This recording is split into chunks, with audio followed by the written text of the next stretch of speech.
All right, music fans, welcome back. It is the Real Music Observer, observing real music in real time for real people just like you, right there, and just like me here. Look, all day long I've been scouring the internet and all these articles about when John Cain's book is going to drop. I was going to give this a rest. I did a trilogy yesterday, and that was probably way too much coverage. But I was a little bit fired up. I'm less fired up today about this because it's clear, your book's coming out right when the tour is going to happen, and so you're piggybacking off of the tour to promote this book, and I don't think you're going to sell any tickets to to Journey concerts by pushing your book. Yeah, I want to go see this guy play live. I read his book, but the book doesn't come out till May. So that might work, 3 or 4 months down the road if the shows aren't sold out. But to me, it looks like you're self-promoting, right? I mean, you're self-promoting. You're not band promoting. Management, by the way, obviously has chosen their spokesperson, right?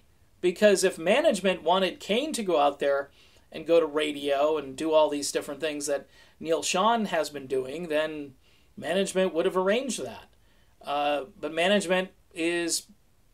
they kind of got Neal doing it, and I think Neal really is the only one enthusiastic about this tour. I wish Arnell would come back and hang out with Neal, and they could promote, and that would show some solidarity. It would also let me know whose side Arnell is on, because right now I just don't know where he's going to go, and maybe he goes back home at the end of all of this. If I were guessing or betting and I had some money that wasn't mine, I'd put like $10 on Arnell going back to the Philippines at the end of the 6-month tour. But we shall see.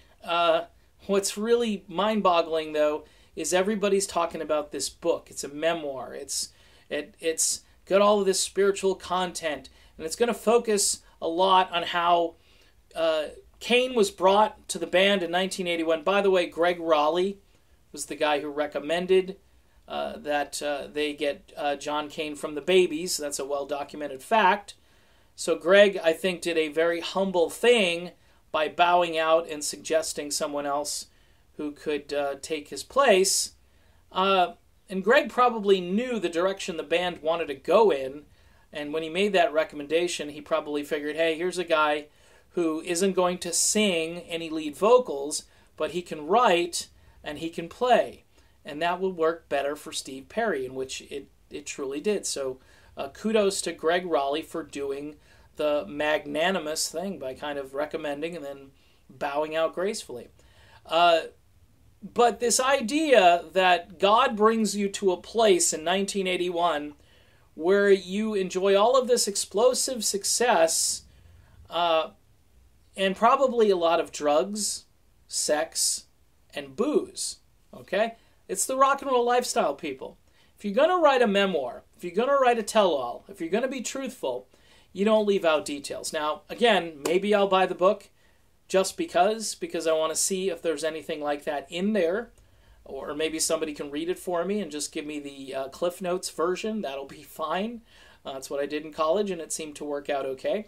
But the point is, it's just the revisionism and the lack of what I would call intellectual honesty here is a bit on the breathtaking side.